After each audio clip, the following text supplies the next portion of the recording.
ఓం శుక్లాంబరధరం విష్ణుం శశివర్ణం చతుర్భుజం ప్రసన్నవదనం ధ్యాయేత్ సర్వవిఘ్నోపశాంతయే అగజానన పద్మార్కం గజాననమహర్నిశం అనేకదం తం భక్తానాం ఏకదంతం ఉపాస్మహే వాగీషాద్యా సుమనసः సర్వార్థానాం ఉపక్రమే యన్నత్వా కృతకృత్యాస్తుస్తన్నమామి గజాననం శారదా శారదాంభోజవదనా వదనాంబుజే సర్వదా సర్వదాస్మాకం సన్నిధిः సన్నిధిం క్రియాత్ గురుర్బ్రహ్మా గురుర్విష్ణు గురుర్దేవో మహేశ్వరः గురుः సాక్షాత్ పరం బ్రహ్మ తస్మై శ్రీ గురవే నమః.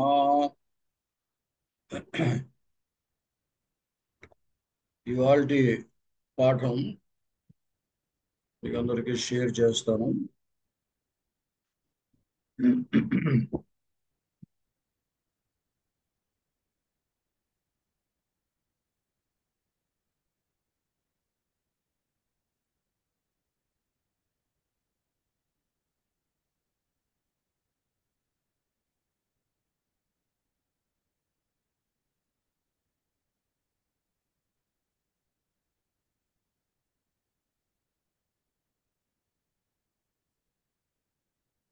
కనపడుతుందా మీకు? లేదు మహోదయ, లేదు, ఇంకా రావట్లేదా? రాలేదు మహోదయ. లెటర్స్ చాలా చిన్నవిగా ఉన్నాయి సార్. ఇప్పుడు కొంచెం లేదు, ఇంకా రాలేదు మహోదయ, వస్తుంది. ఇంకా షేర్ కాలేదు. వచ్చింది మహోదయ, కనిపిస్తుంది.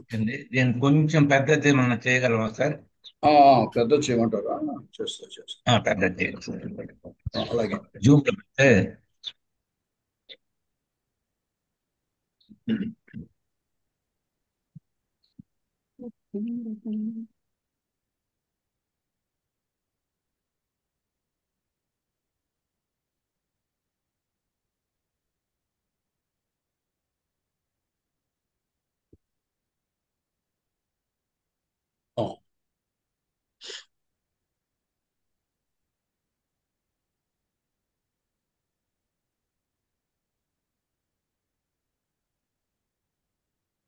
నెట్ స్లోగా ఉన్నట్టుంది. సరే, కనపడుతుందా మీకు? కనబడుతుంది సార్. చూడండి. ఇత్థం వ్రతం ధారయతః ప్రజార్థం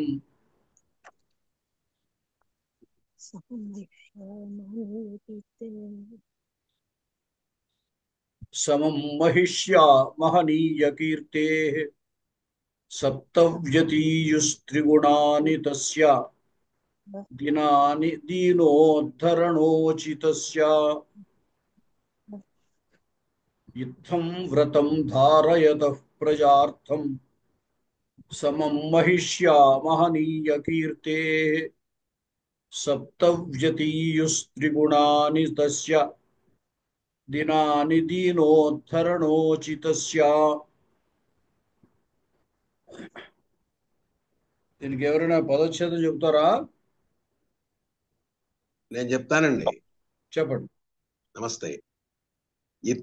ఒకసారి శ్లోకం చదివి చెప్తాను. చెప్పండి. ఇత్థం వ్రతం ధారయతః ప్రజార్థం సమం మహిష్యా మహనీయ కీర్తేః సప్తవ్యతీయోస్త్రిగుణాని తస్య దినాని దీనోద్ధరణోచితస్య. ఇత్థం వ్రతం ధారయతః ప్రజార్థం సమం మహిష్యాః మహనీయ కీర్తేః సప్త వ్యతీయుః త్రిగుణాని తస్య దినాని దీనోద్ధరణోచితస్య. అంతే. అక్కడ మహిష్యా అనే తృతీయది, మహిష్యాహ అనే విసర్గ ఉండదు. సరే అండి, సమం మహిష్యా అంతే. ఉమాసుందర్ గారు చెప్పండి. మహోదయ, ఇత్థం వ్రతం ధారయతః ప్రజార్థం సమం మహిష్యా మహనీయ కీర్తేః సప్తవ్యతీయుస్త్రిగుణాని తస్య దినాని దీనోద్ధరణోచితస్య ఇత్థం వ్రతం ధారయతః ప్రజార్థం సమం మహిష్యా మహనీయ కీర్తేః సప్త వ్యతీయుః త్రిగుణాని తస్య దినాని దీనోద్ధరణోచితస్య. సరే. ఇత్థం వ్రతం ధారయతః ప్రజార్థం సమం మహిష్యా మహనీయకీర్తేః సప్త వ్యతీయుః త్రిగుణాని తస్య దినాని దీనోద్ధరణోచితస్య. ఇక్కడ మీకు ఆ విభక్తులు కూడా తెలుస్తాయి. ఇప్పుడు ఇత్థం ఉందనుకోండి, ఆ ఇత్థం అవ్యయం. వ్రతం ఇదే విభక్తి, ద్వితీయ ఏకవచనం. ద్వితీయ ఏకవచనం అంటే ద్వితీయ ఏకవచనము అంటే నపుంసలింగంలో ప్రథమ ఏకవచనము ద్వితీయ ఏకవచనం ఒకలాగే ఉంటాయి. అయితే ఇక్కడ సందర్భాన్ని బట్టి మనం తీసుకోవాలి. వ్రతం అంటే ద్వితీయ ఏకవచనం అంటే అర్థమైపోతుంది, వ్రతం అంటే వ్రతమును అని. అలాగే ధారయతః ఇది పుంలింగం షష్ఠి విభక్తి ఏకవచనం. ధారయత్ ఇప్పుడు మరుత్ శబ్దానికి మరుతః ఎట్లా అయిందో ధారయత్ అనే శబ్దానికి ధారయతః షష్ఠి ఏకవచనం. ప్రజార్థం ద్వితీయ విభక్తి ఏకవచనం. వ్రతం ఉంది కదా, ప్రజార్థం వ్రతం అన్నమాట. అంచేది ప్రజార్థం అనేది కూడా ద్వితీయ ఏకవచనం. సమం అవ్యయం. తర్వాత మహిష్యా మహిషి స్త్రీలింగము తృతీయ ఏకవచనం. మహిషీ శబ్దం గౌరీ శబ్దంలా గౌర్యాలాగా మహిష్యా. మహనీయ కీర్తేః పుంలింగం షష్ఠి ఏకవచనం. కీర్తి శబ్దం కదా, కీర్తి శబ్దానికి షష్ఠి ఏకవచనం కీర్తేః. మహనీయ కీర్తేః ఇక్కడ పుంలింగమే. సప్త ఇది ప్రథమ అవ్యయం కాదు. అయితే అక్కడ నకారం లోపించిపోతుంది కాబట్టి సప్త అనే ఉంటుంది, విభక్తి ప్రత్యయం ఉండదు. ఇక్కడ ఈ సంఖ్యావాచకాల దగ్గర ఆ విభక్తి ప్రత్యయం ఉండదు. వ్యతీయుః ఇది క్రియాపదం. వి అతి ఈయుః అనమాట. వి అతి ఈయుః వ్యతీయుః. తర్వాత త్రిగుణాని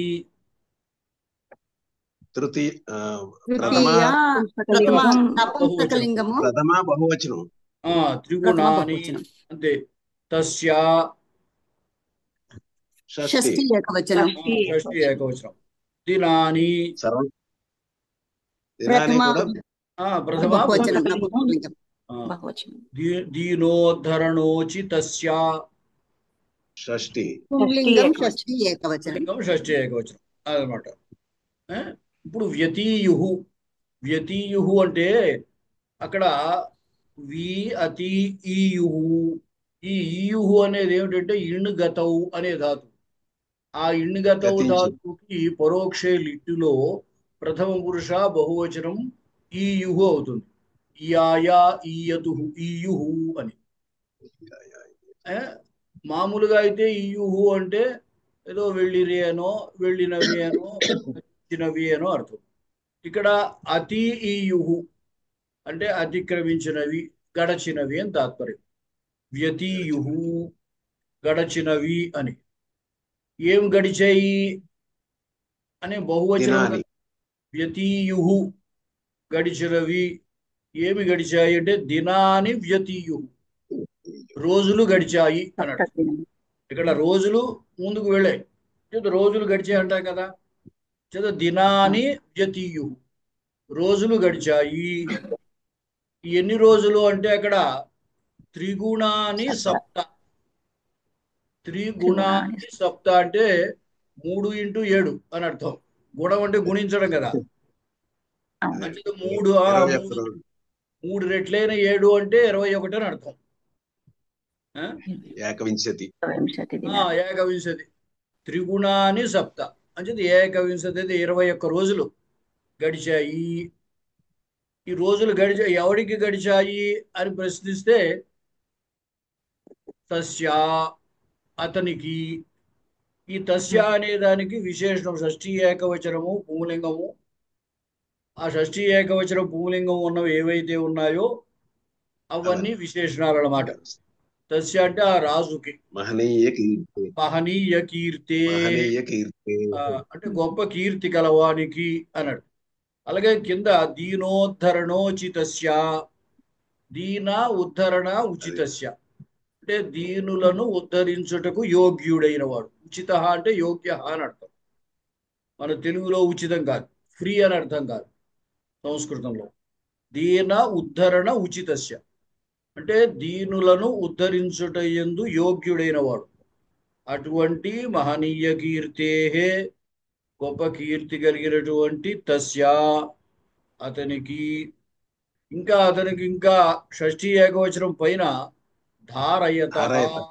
అని ధరిస్తున్నవాడు అంటే పాటిస్తున్నవాడు, ఆచరిస్తున్నవాడు అని అర్థం. ధరించడం అంటే ఇక్కడ ఇప్పుడు ధర్మాన్ని ధరించడం అంటున్నాం.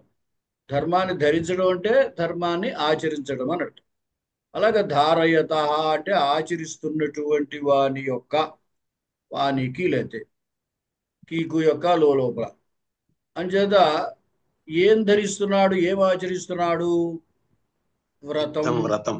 వ్రతాన్ని వ్రతం. ఈ వ్రతం ఎందుకోసం ఆచరిస్తున్నాడు? ప్రజార్థం. ప్రజార్థం వ్రతం ధారయత. ఈ ప్రజా శబ్దానికి మనం వ్యవహారంలో ఉండే ప్రజలు అనే అర్థమే కాకుండా సంతానము అని కూడా అర్థం.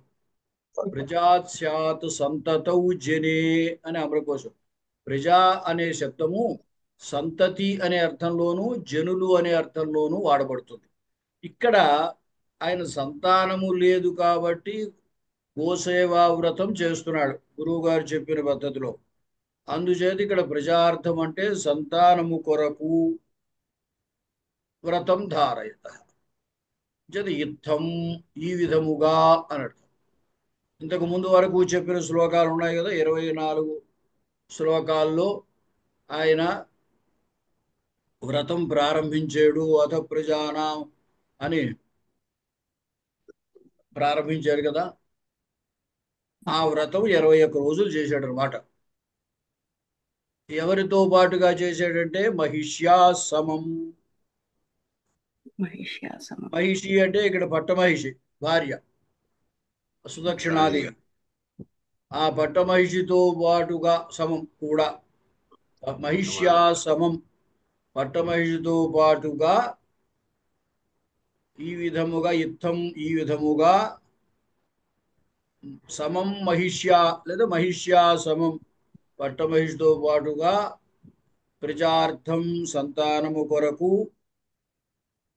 వ్రతం గోసేవా వ్రతమును ధారయత ఆచరిస్తున్నటువంటి మహనీయ కీర్తే గొప్ప కీర్తి కలిగినటువంటి దీనోద్ధరణోచితస్య దీనులను ఉద్ధరించుటకు యోగ్యుడైనటువంటి తస్య ఆ దిలీపునకు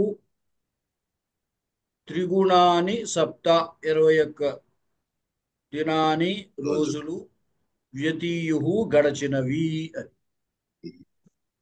అంటే రోజు డైలీ కార్యక్రమం ఒకటే.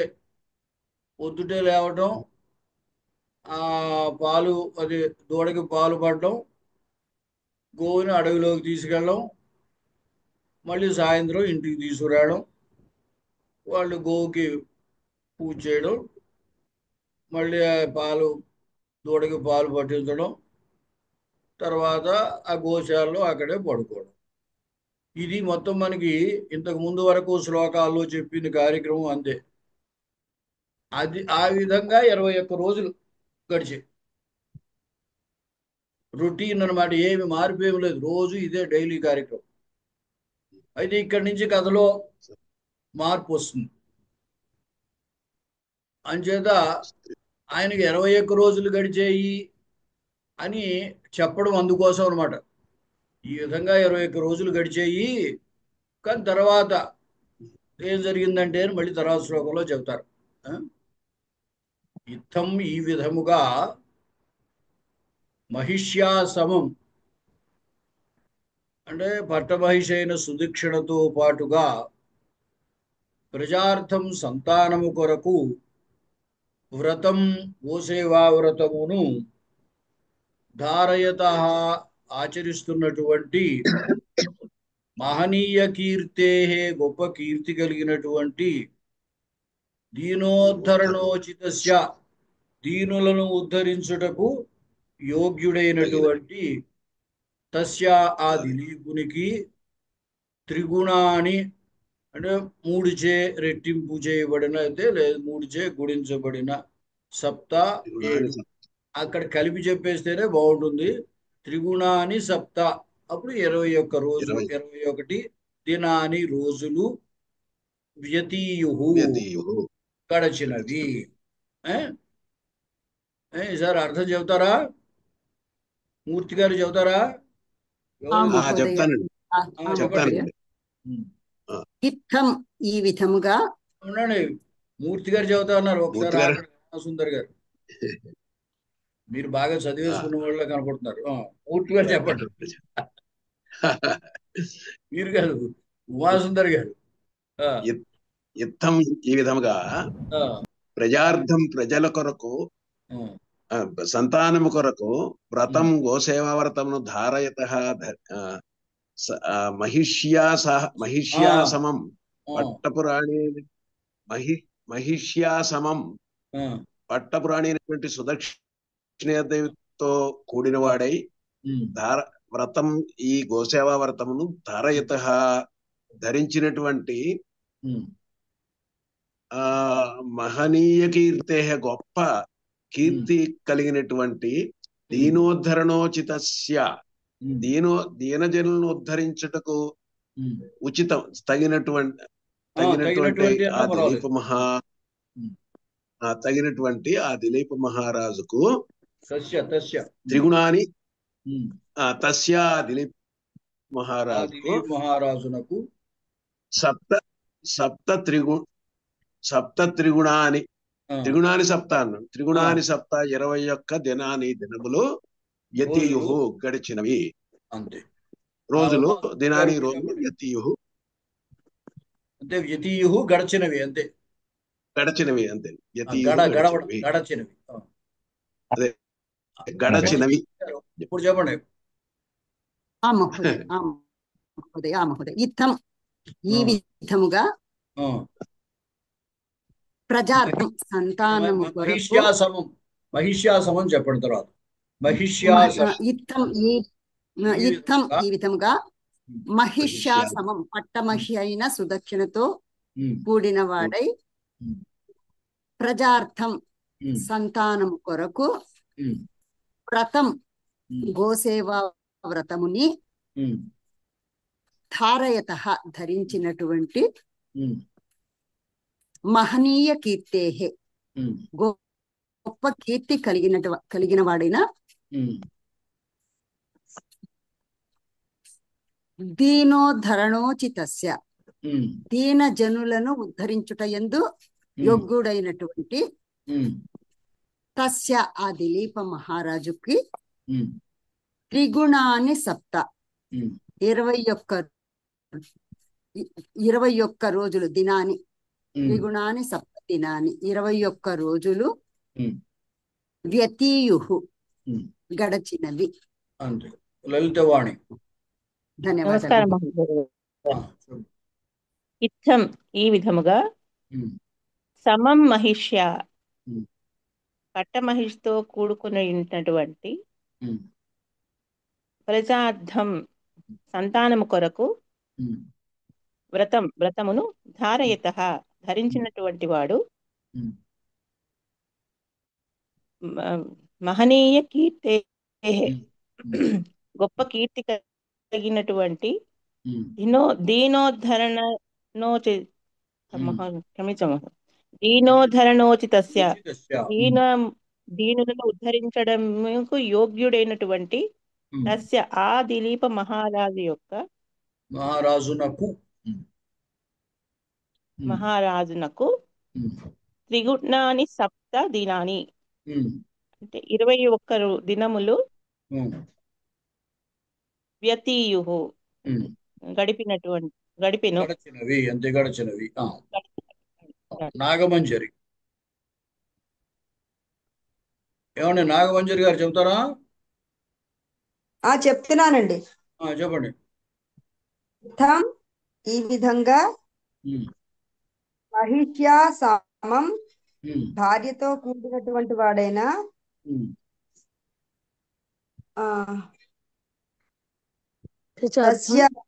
ప్రజార్థం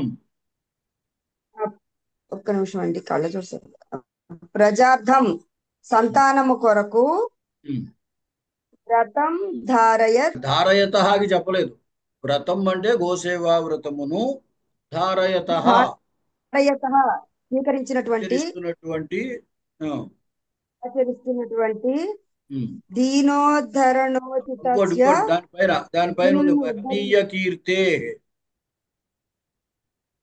మహనీయ కీర్తే గొప్ప కీర్తి సంపాదించిన దీనోద్ధరణోచితస్య దీనులను ఉద్ధరించుటలో ఉచితమైన యోగ్యుడైన తస్య దిలీప్ మహారాజు సప్త త్రిగుణాని షష్ఠీ విభక్తి దిలీప మహారాజునకు సప్త త్రిగుణాని వ్యతీయు దినాని సప్త త్రిగుణాని దినాని సప్త త్రిగుణాని దినాని 21 రోజులు వ్యతీయు గడిచినవి. సరిపోయింది. తర్వాత ఏమండి, ఇప్పుడు ఈ ఐఫోన్ అని వస్తుంది, ఎవరు ఈవిడ? సార్ నేనే సార్, శేషాద్రి నాయుడు. చెప్పండి.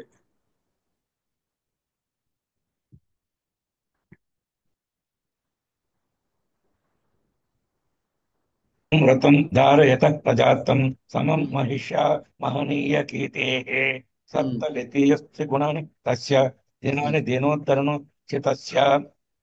ఇత్తం ఈ విధంగా మనుష్య సమం భార్యతో కలిసి వ్రతమును ప్రజార్థం పిల్లల కొరకు ధారయత ఆచరించను ఆచరిస్తున్న మహనీయ కీర్తే గొప్ప కీర్తి గలవాడైనటువంటి దీనోద్ధరణ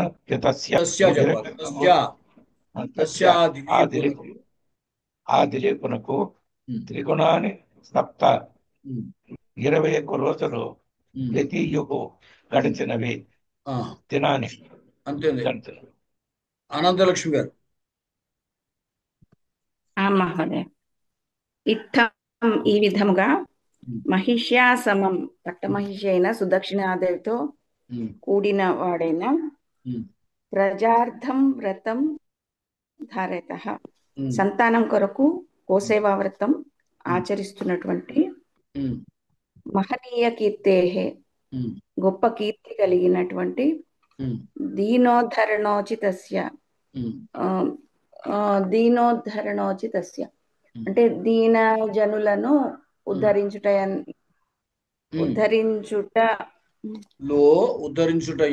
ఆసక్తుడైన ఉద్ధరించుటయందు యోగ్యుడైన ఉచిత అంటే యోగ్యుడైన తస్య ఆ దిలీప మహారాజు యొక్క మహారాజునకు త్రిగుణాని సప్త త్రిగుణాని దినాని 21 రోజులు వ్యతీయు గడిచినవి. సిహెచ్ లక్ష్మి చెప్పండి. నమస్కారం మహోదయ. చెప్పు. ఇత్తం వ్రతం ధారయతః ప్రజార్థం సమం మహిష్య మహనీయ కీర్తేః సప్తవ్యతేయుః త్రిగుణాని తస్య దినాని దీనోద్ధరణోచితస్య. ఇత్తం ఏ విధముగా మహిష్యాసమం మహారాణితో కూడిన ప్రజార్థం సంతానము కొరకు వ్రతం ధారయతః వ్రతాన్ని ధరించిన దిలీప మహారాజు ఇంకా దిలీప్ మహారాజు ఇంకా చాలా చివరికి వ్రతమును ధరించిన దీనోద్ధరణోచితస్య దీనులను రెండో లైన్ లో మహనీయ కీర్తే గొప్ప కీర్తి కలవాడైన దీనోద్ధరణోచితస్య దీనులను ఉద్ధరించడంనకు యోగ్యుడైన తస్య దిలీప మహారాజుకు సప్త త్రిగుణాని 21 రోజులు 21 దినాని కూడా చెప్పండి. సప్త త్రిగుణాని దినాని 21 రోజులు. సప్త త్రిగుణాని దినాని 21 రోజులు వ్యక్తియు గడిచినవి. సుధర్మ గారు. నమస్తే. ఇత్థం ఈ విధముగా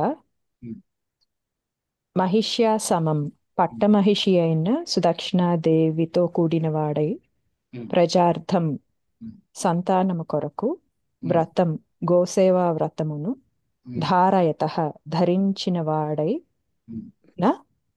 వాడైన మహనీయ కీర్తేః మహనీయమైనటువంటి కీర్తి కలిగిన దీనోద్ధరణోచితస్య దీనులను ఉద్ధరించుటయందు యోగ్యుడైనటువంటి తస్య ఆ దిలీపునకు సప్త త్రిగుణాని దినాని 21 రోజులు వ్యతీయుః గడచినవి. నేను చెప్తానండి. ఎవరు భార్గవి గారు చెప్తారా? చెప్తానండి. చెప్పండి. నమః. ఇత్థం వ్రతం ధారయత ప్రజార్థం సమం మహిష్య మహనీయ కీర్తేః సప్తవ్యతీయుస్త్రిగుణాని తస్య దినాని దీనోద్ధరణోచితస్య. ఇత్థం ఈ విధంగా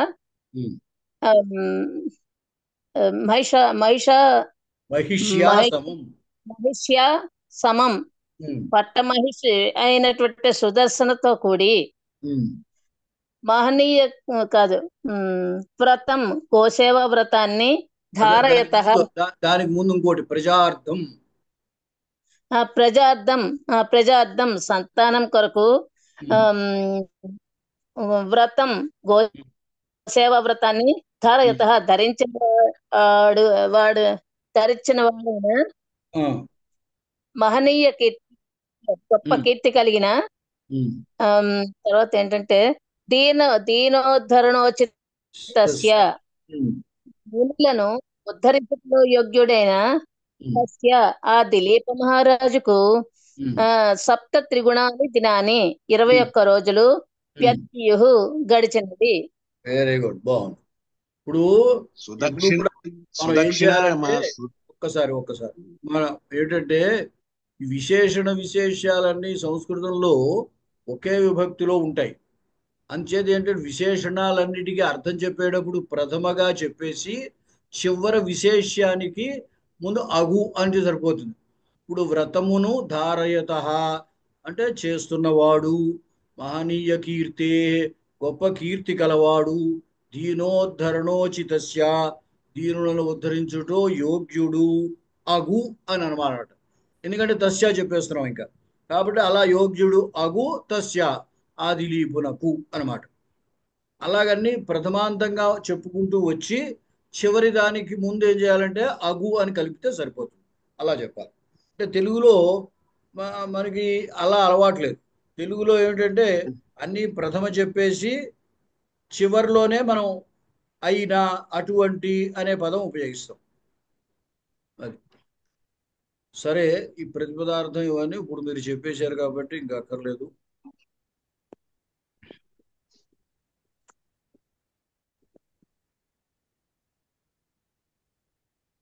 ఇప్పుడు కొంచెం మొన్న మీకు ఈ సూత్రములు చెప్పేమో కదా, పాణిని మహర్షి యొక్క సూత్రాలు. అవును మహోదయ చెప్పారు. ఈ బాగున్నాయి సార్.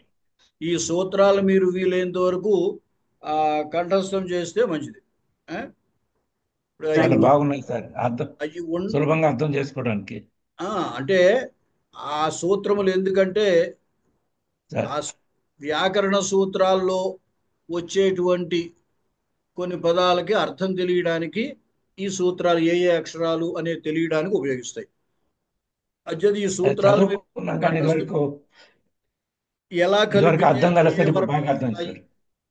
ఎలా కలిపితే ఏ ఏ వర్ణాలు వస్తాయి అనే దాన్ని మీరు గుర్తుపెట్టుకోవచ్చు.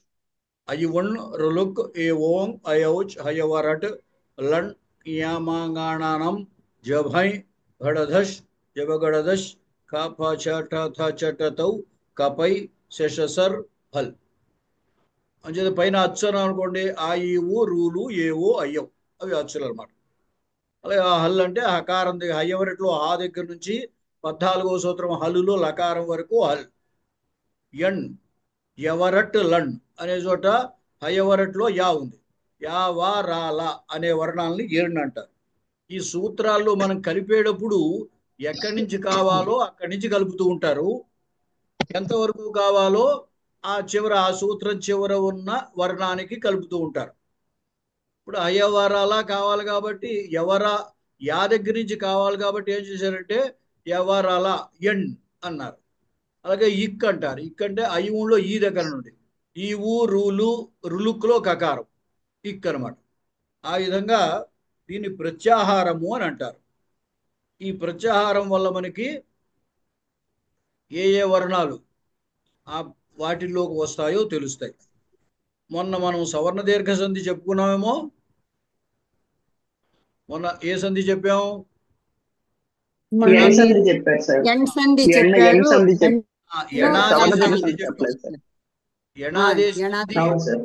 తర్వాత అయవాయావాదేశ సంధి చెప్పినట్టున్నాం కదా. ఇప్పుడు ఇక్కడ సవర్ణ దీర్ఘ సంధి. సవర్ణ దీర్ఘ సంధి అంటే ఇక్కడ ఏమి ఇచ్చారంటే అకహ సవర్ణే దీర్ఘ అని సంస్కృతంలో చెప్పినట్టు సూత్రం అన్నమాట. ఈ అక్క అనగానే అయి ఉండు రులుక్ కకారం దాకా అంచేది అక్క అంటే ఆయి ఊరులు సవర్ణే సవర్ణమైనటువంటి అచ్చు. ఈ అచ్చుల్లో దేనికి అదే సవర్ణం అంటే అకారమే అకారానికి సవర్ణం, అంతేగాని ఇంకొకటి ఏది అకారానికి సవర్ణం కాదు. అంచేది ఇకారానికి ఇకారాలే సవర్ణం, ఉకారానికి ఉకారమే సవర్ణం. అలాగే రుకారము లుకారం. ఈ రుకార లుకారాల విషయంలో మాత్రం ఏంటంటే ఈ రెండు పరస్పరము సవర్ణాలు. అంటే రుకారానికి రుకారం పరంగా ఉన్న రుకారానికి లుకారం అంటే అలుకారం పరంగా ఉన్న సవర్ణము పరంగా ఉన్నట్టు లెక్క అనమాట. అవన్నీ వాటికి అవే పరంగా ఉండాలి. అంటే అకారానికి అకారాలే పరంగా ఉండాలి. అచ్చేది అకహ సవర్ణే అచిపరి పూర్వపరయో దీర్ఘ ఏకాదేశ స్యాత్. పూర్వపరములు అంటే ముందు ఉన్నది తర్వాత ఉన్నది, పూర్వము పరము అంటే ముందు పదంలో చివరి వర్ణం, తర్వాతి పదంలో మొదటి వర్ణం. ముందు పదంలో చివరి వర్ణాన్ని పూర్వవర్ణము అంటారు, తర్వాతి పదంలో మొదట ఉన్నదాన్ని పరవర్ణము అంటారు. ఈ రెండిటికి కలిపి దీర్ఘం ఏకాదేశము. ఏకాదేశం అంటే రెండిటికి ఒక ఆదేశం వస్తుంది. ఇక్కడ ఇంతకుముందు యణాదేశ సంధిలో ఏమిటంటే ఈ ఊరులు అనే వర్ణాలుగా అచ్చు పరంగా ఉంటే ఎవరలా వస్తాయి అని చెప్పాం. అక్కడ పరంగా ఉన్న అచ్చు అలాగే ఉంటుంది, అదేం మార్పు చెందదు. వెనకాలన్న ఈ ఊరులు అనే వర్ణాలకి ఎవరలా అనే వర్ణాలు వస్తున్నాయి. అక్కడ ఏదో ఉదాహరణ శుద్ధి ఉపాస్య చెప్పాం, సుధీ ఉపాస్య ఉందనుకోండి. ఈ సుధీలో ఈకారానికి యకారం వచ్చింది, ఆ ఉపాస్యలో ఊ అలాగే ఉంది. శుద్ధ్యుపాస్య మధ్వరిహి మధు అరిహి, అక్కడ కూడా మధులో ఉకారం, ఉకారానికి వకారం వచ్చింది. అరిహిలో అకారం అలాగే ఉంది, మధ్వరిహి. అలాగే ప్రత్యగ్రహీత్ అని మనకి శ్లోకంలో వచ్చిన పదం. ప్రతి అగ్రహీత్, ఇత్యాది ప్రతి, ఇత్యా ప్రతిలో చివరి ఇకారం ప్రతి ఉంది, అగ్రహీత్లో అకారం ఉంది. ఈ అకారం అలాగే ఉంది, ప్రతిలో ఇకార స్థానంలో యకారం వచ్చింది, ప్రత్యగ్రహీత్. అంచేత ఇత్యాది యణాదేశం, తర్వాత ఇంకోటి అయవాయావాదేశము, దాంట్లో పూర్వవర్ణము యొక్క స్థానములో ఇంకొక వర్ణం వస్తుంది, పరంగా ఉన్న వర్ణం అలాగే ఉంటుంది, అది మారదు. ఇక్కడ ఏమిటంటే పూర్వము పరము రెండిటికి కలిపి ఒక వర్ణం వస్తుంది. ఇక్కడ పూర్వవర్ణానికి పరవర్ణానికి కలిపి ఇక్కడ సవర్ణ దీర్ఘ సంధి కాబట్టి దీర్ఘం వస్తుంది. ఉదాహరణ చూడండి, దైత్యారిహి, దైత్య అరిహి. దైత్యాలో చివరి అకారం ఉంది, అరిహిలో మొదట అకారం ఉంది. ఈ దైత్యాలో అకారానికి అరిహిలో ఉన్న అకారానికి రెండిటికి కలిపి దీర్ఘం వస్తుంది. అంటే రెండు వర్ణాలు పోతున్నాయి, దైత్యాలో చివరి అకారము పోతుంది, అరిహిలో ఉన్న అకారము పోతుంది. ఈ రెండు అకారాలు పోయి రెండిటి స్థానంలో ఒకటే వస్తుంది ఆకారం, దీర్ఘం. అందువల్ల దైత్యారిహి అయింది. అలాగే శ్రీ ఈశ, శ్రీలో చివరి ఈకారం, ఈశలో మొదట ఈకారం. ఈ రెండు ఈకారాల స్థానంలో మళ్ళీ ఈకారం వస్తుంది, శ్రీశ. అలాగే విష్ణు ఉదయ, విష్ణులో ఉకారం, ఉదయలో ఉకారం. ఈ రెండు ఉకారాల స్థానంలో ఊకారం వచ్చింది, విష్ణుదయ. హోతృ రుకార, హోతృ రుకారం అరుకారం, దానికి మళ్ళీ అరుకారమే పరంగా ఉంది. ఈ రెండు రుకారాల స్థానంలో ఆ రుకారం యొక్క దీర్ఘము హోతృకార అని వస్తుంది అన్నమాట. మనకు వచ్చిన శ్లోకాల్లో చ ఆనర్చ, చ ప్లస్ ఆనర్చ ఉందనుకోండి. చాలో చివర అకారం ఉంది, ఆనర్చలో ఆకారం ఉంది. ఈ అకారానికి ఆ ఆకారానికి రెండిటికి కలిపి ఆకారం వస్తుంది, చానర్చ. అలాగే శృంగాంతరం, శృంగ చివరి అకారం, అంతరం మొదట అకారం. ఈ రెండు అకారముల స్థానంలో ఆకారం వచ్చింది, శృంగాంతరం. శృంగాంతరం ఇవ అర్థసిద్ధే, ఇవార్థసిద్ధే అక్కడ కూడా ఉంది, ఇవ ప్లస్ అర్థసిద్ధే అన్నాం అనుకోండి. ఇవాలో అకారం, అర్థసిద్ధేలో అకారం, ఈ రెండు కలిపి ఆకారం అయింది, ఇవార్థసిద్ధే. మీకు ఇంతవరకు 25 శ్లోకాలు చెప్పాము, మొదటి సర్గలో ఒక 10 శ్లోకాలు చెప్పాము. వీటిల్లో ఇప్పుడు ఈ చెప్పినటువంటి సంధులు కొన్ని నేను ఇక్కడ ఇస్తున్నాను, ఇంకా ఏమైనా నేను వదిలేసిన ఉంటే వాటిని మీరు జాగ్రత్తగా ఒక చోట రాసి తర్వాత క్లాసులో చెబుతారు. కానీ ఏమైనా కొత్తవి మీరు కనుక్కుంటే తర్వాత గుణసంధి, ఈ సవర్ణ దీర్ఘ సంధి, గుణసంధి, వృద్ధి సంధి, పూర్వరూప సంధి, పరరూప సంధి అని చెప్పాం. పేర్లు సవర్ణ దీర్ఘ సంధి, గుణసంధి, వృద్ధి సంధి, పూర్వరూప సంధి, పరరూప సంధి. ఈ 5 ఏమిటంటే ఏకాదేశ సంధులు అంటారు. ఏకాదేశ సంధులు అంటే రెండిటికి ఒకటి ఆదేశంగా రావడం, ఏక ఆదేశం. రెండిటి స్థానంలో ఒకటి పూర్వపరముల స్థానంలో ఒకటి ఆదేశంగా రావడం. పూర్వపరముల స్థానంలో ఆ దీర్ఘం వస్తే సవర్ణ దీర్ఘ సంధి అంటాం. పూర్వపరముల స్థానంలో గుణం వస్తే గుణసంధి అంటాం. పూర్వపరముల స్థానంలో వృద్ధి వస్తే వృద్ధి సంధి అంటాం. పూర్వపరముల స్థానంలో పూర్వవర్ణం వస్తే పూర్వరూప సంధి అంటాం. పూర్వపరముల స్థానంలో పరవర్ణం వస్తే పరరూప సంధి అంటాం. అలాగే వాటికి పేర్లు ఏర్పడ్డాయి. మన ఊరికే వ్యవహారం కోసం ఈ పేర్లు, పాణిని మహర్షి ఏమి వాటికి ఫలానా సంధి అని హెడ్డింగులు పెట్టి చెప్పలేదు. మనకి తెలియడం కోసమని వ్యవహారం కోసం మనం పేర్లు పెట్టుకున్నాం అనమాట. గుణం అంటే ఏమిటంటే హ్రస్వ అకారము, ఏకారము, ఓకారము, ఈ మూటిటికి గుణము అని పేరు. గుణము అంటే హ్రస్వ అకారము, ఏకారము, ఓకారం, వీటికి గుణము అని పేరు. ఇక్కడ ఆత్ గుణ అన్నాడు. ఆత్ అంటే అకారము కంటే, అకారము అంటే హ్రస్వం అవ్వచ్చు, దీర్ఘం అవ్వచ్చు, ఏదైనా పర్వాలేదు. ఈ అకారము కంటే అచ్చుపరంగా ఉన్నప్పుడు పూర్వపరముల స్థానంలో ఒక గుణము ఆదేశముగా వస్తుంది. ఏకాదేశము, గుణము ఏకాదేశముగా వస్తుంది. అవర్ణమునకు అచ్చుపరంగా ఉంటే పైన సవర్ణమైన అచ్చుపరంగా ఉంటే అని. సవర్ణమైన అచ్చుపరంగా ఉంటే సవర్ణ దీర్ఘమే. సవర్ణమైన అచ్చు పరంగా లేనప్పుడే ఇదనమాట. ఇక్కడ ఒక్క అవర్ణానికే. పైన అయితే ఏమిటి సవర్ణ దీర్ఘంలో ఆ, ఈ, ఊ, రు, లు. ఆ ఐ, ఊరులు అనే వర్ణాలకి మళ్ళీ సవర్ణమైన అచ్చుపరంగా ఉంటే దీర్ఘం వస్తుంది అని అక్కడ చెప్పారు. ఇక్కడ గుణసంధి అకారానికి అచ్చుపరంగా ఉంటే అని చెప్పారు. అకారానికి అకారమే పరంగా ఉందనుకోండి, సవర్ణం కాబట్టి సవర్ణ దీర్ఘం వచ్చేస్తుంది, గుణం వచ్చే అవకాశం లేదు.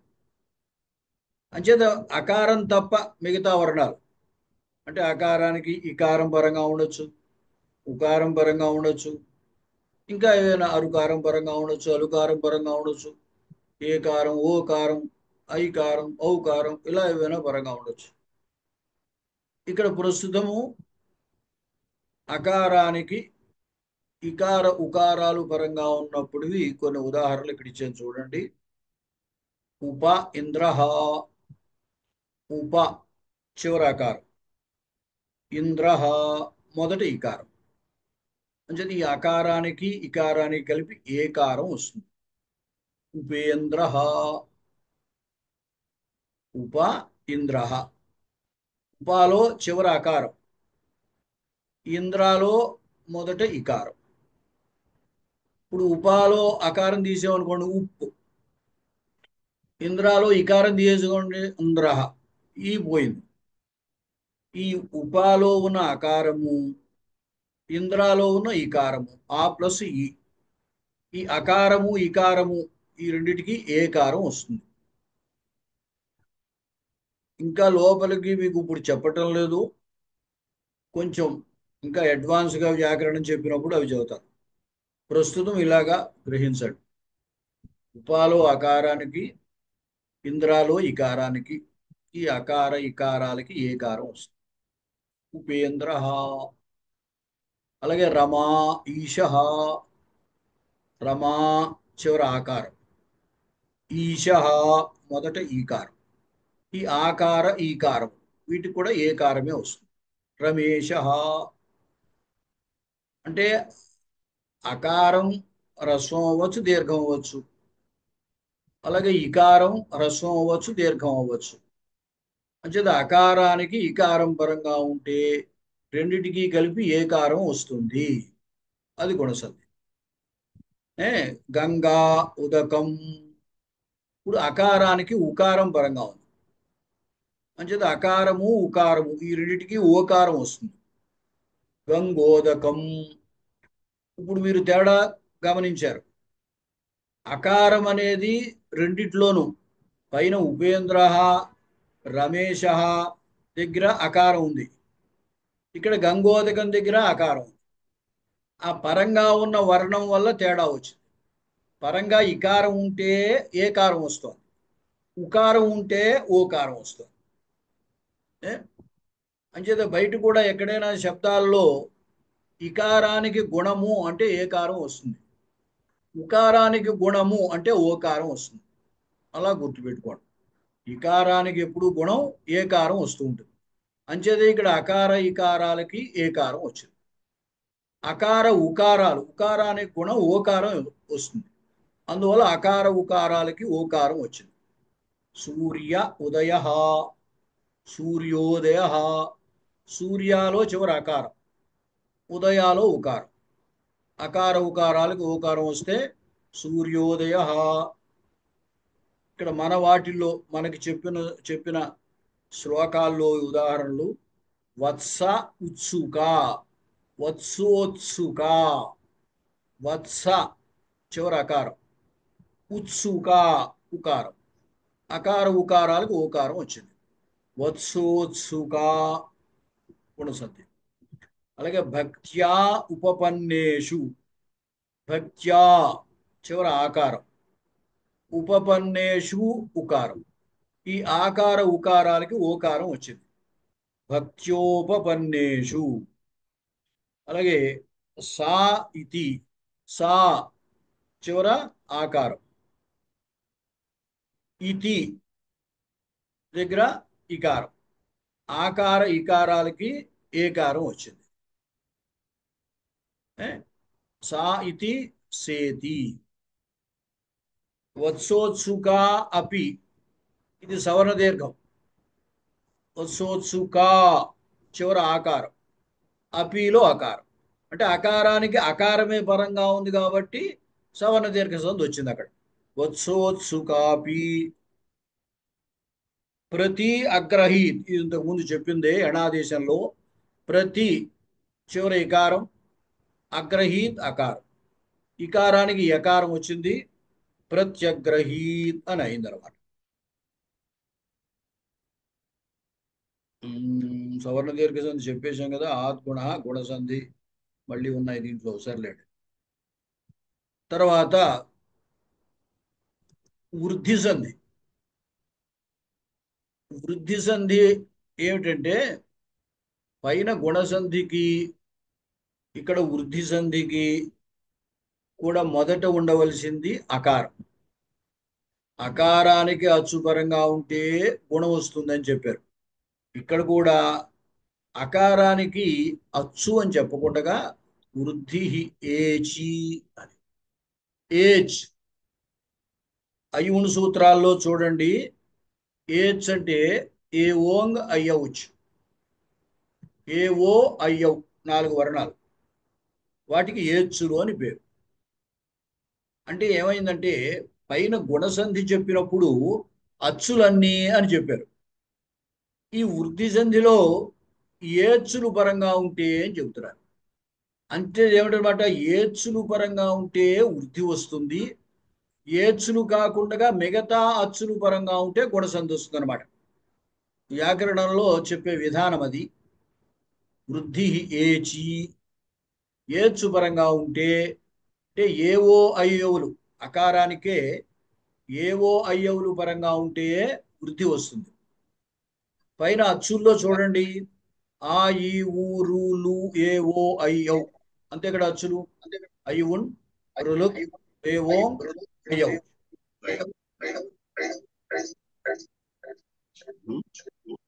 ఏదో సౌండ్ వస్తుంది చూడండి. అచ్చులు అంటే అయ్యుల్లో ఆ దగ్గర నుంచి అయ్యవుచులో చకారం వరకు అచ్చులు. ఈ అచ్చుల్లోంచి ఏం చేశారు, ఇప్పుడు ఏచ్చులు విడదీశారు.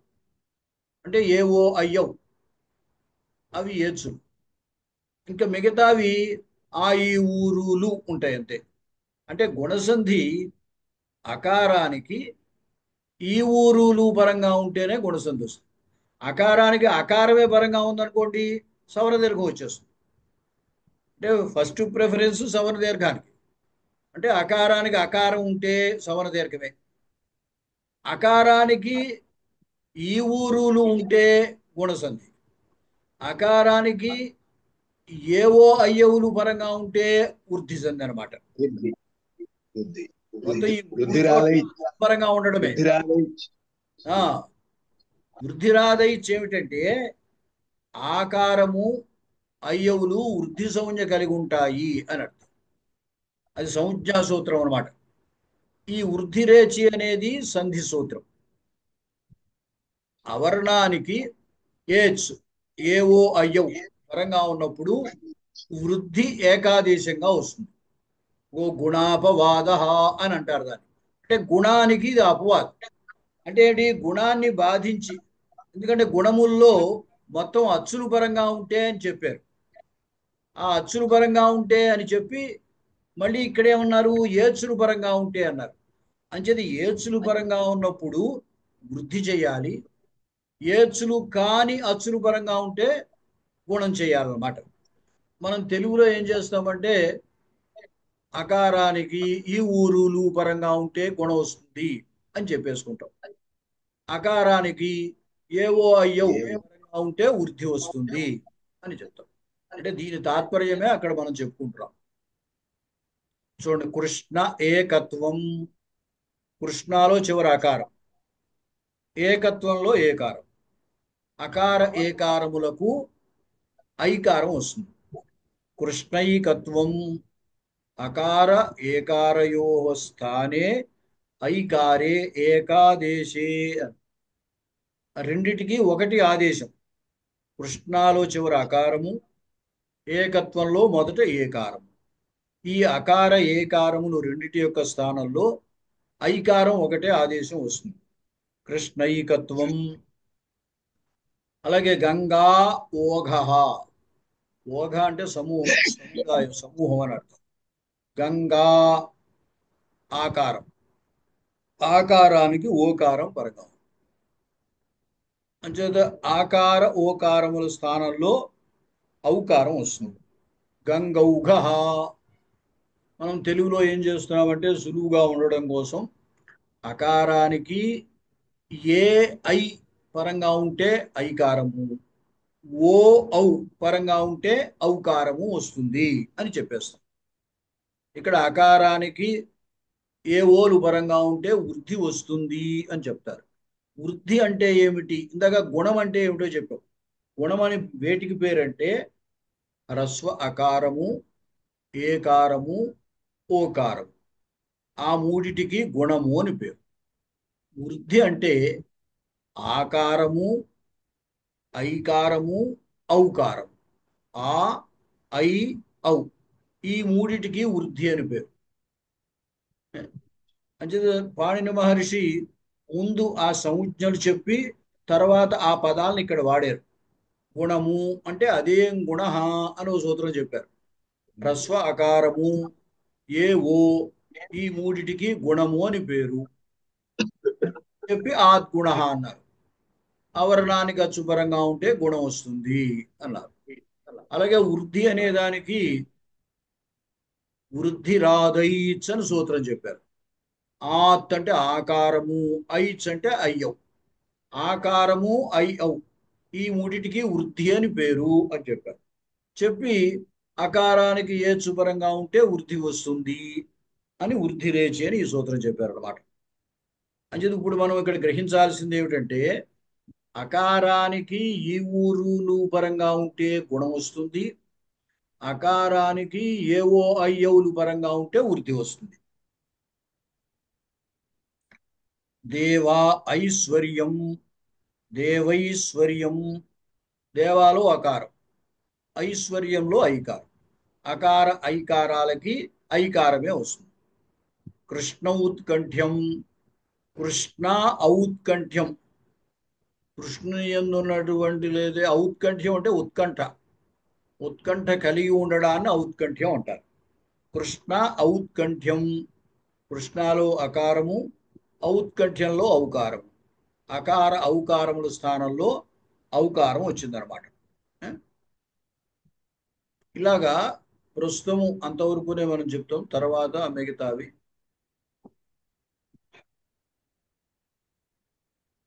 క్రితం వారం మీకు